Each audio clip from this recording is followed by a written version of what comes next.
Maya Estianty sampaikan pesan manis saat rayakan Ultah El Rumi.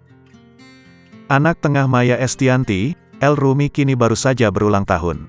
Diketahui bahwa El Rumi lahir pada tanggal 30 Mei tahun 1999 dan kini berusia 24 tahun.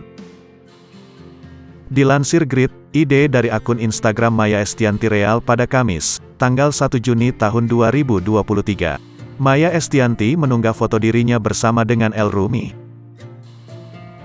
"Selamat ulang tahun anak tengahku @LL Rumi," tulis Maya.